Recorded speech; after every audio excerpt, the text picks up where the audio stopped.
Shalom para sahabatku yang dikasihi oleh Tuhan di mana saja berada. Berjumpa lagi dengan saya, Romo Petrus Santoso SY. Saat ini saya sedang berada di Jakarta.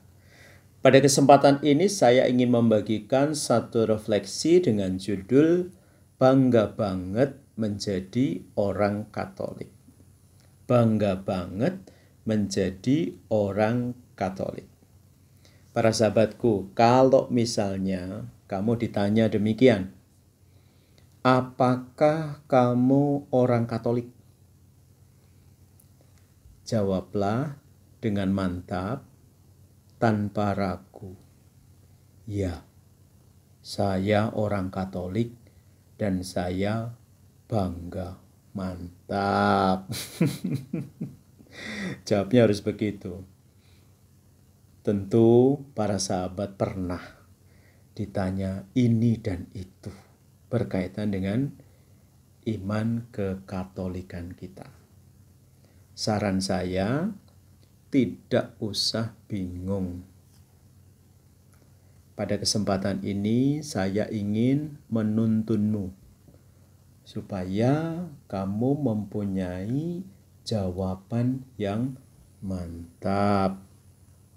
Dan sekaligus juga kamu menjadi semakin bangga menjadi orang Katolik. Mari kita lihat poin per poin. Poin yang pertama, kita baca dulu dari Injil Matius bab 16 ayat 18. Dikatakan demikian. Dan aku pun berkata kepadamu, engkau adalah Petrus. Dan di atas batu karang ini, aku akan mendirikan jemaatku dan alam maut tidak akan menguasainya. Lihat isinya. Jadi pondasi gereja kita ini sangat kuat, sangat kokoh. Para sahabat bisa membayangkan kalau misalnya bangunan pondasinya itu kuat, maka bisa dijamin kekokohannya. Ada badai, ada tofan, tidak akan pernah merobohkan bangunan itu. Karena pondasinya itu sangat kuat. Itulah sebabnya gereja Katolik juga mempunyai pondasi yang sangat kuat. Dan itu disimbolkan pada diri Petrus sebagai batu karang. Lalu poin yang kedua kita baca dari Injil Yohanes bab 21 ayat 15 sampai 17. Karena ini terlalu panjang maka saya ambil intinya. Intinya adalah bahwa Petrus dipercaya, diberi tanggung jawab oleh Tuhan Yesus untuk menggembalakan domba-dombanya. 3 kali Petrus ditanya oleh Tuhan Yesus dengan pertanyaan yang sama. Pertanyaan demikian. Simon anak Yohanes, apakah engkau mengasihi aku lebih daripada mereka ini? Dan jawaban Petrus juga sama. Dia mengatakan, Tuhan, engkau tahu bahwa aku sangat mencintaimu. Karena jawaban inilah, dan Yesus melihat ketotalan, kesetiaan, dan loyalitas dari Petrus, maka kemudian Tuhan mempercayakan kepada Petrus dengan mengatakan, gembalakanlah domba-dombaku.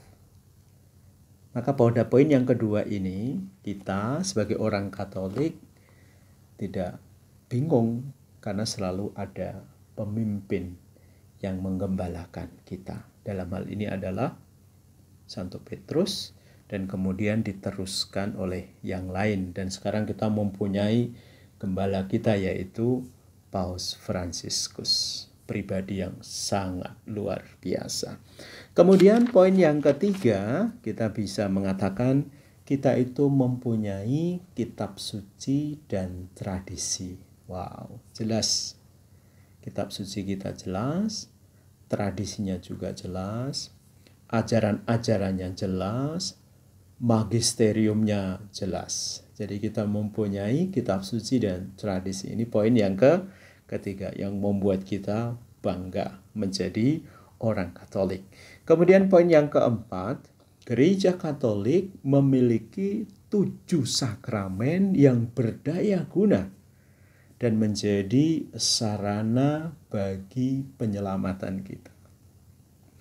Jadi dengan adanya sakramen-sakramen ini kita menyadari rahmat yang luar biasa yang diberikan oleh Tuhan melalui Gereja Katolik. Dan sakramen-sakramen itu memberikan daya guna yang luar biasa dan menjadi sarana bagi penyelamatan kita.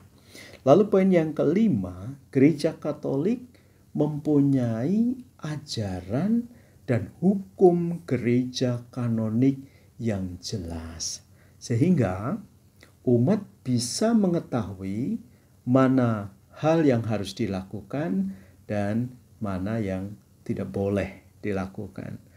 Nah, itulah kita juga menjadi bangga karena ada tuntunannya, ada hukumnya, ada ajarannya yang sangat jelas. Sehingga kita bisa melakukan ini atau tidak boleh melakukan ini. Jadi ada tuntunannya. Jadi kita bangga ya mempunyai ajaran dan hukum Gereja Katolik yang sangat jelas. Kemudian poin yang keenam.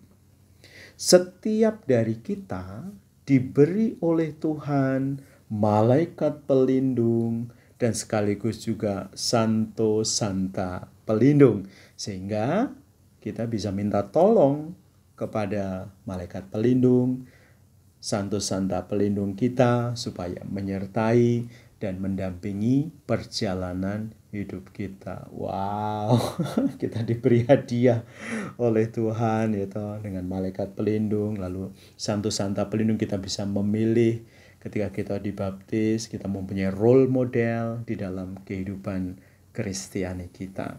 Kemudian poin yang ketujuh, poin yang terakhir yang ingin saya bagikan yaitu Gereja Katolik memiliki berbagai macam doa.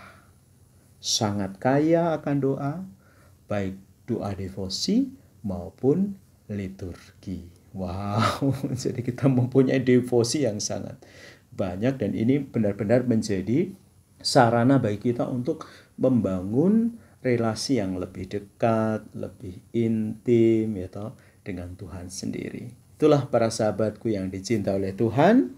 Untuk itu kita harus bangga menjadi orang Katolik dan tidak perlu ragu akan status kita sebagai orang Katolik. Nah sekarang saya tanya lagi nih para sahabat, apakah kamu orang Katolik?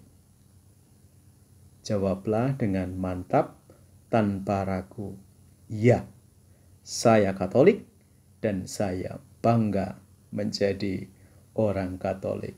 Mantap. I love you. I love your answer. Oke, Tuhan Yesus memberkatimu dalam nama Bapa dan Putra dan Roh Kudus. Amin.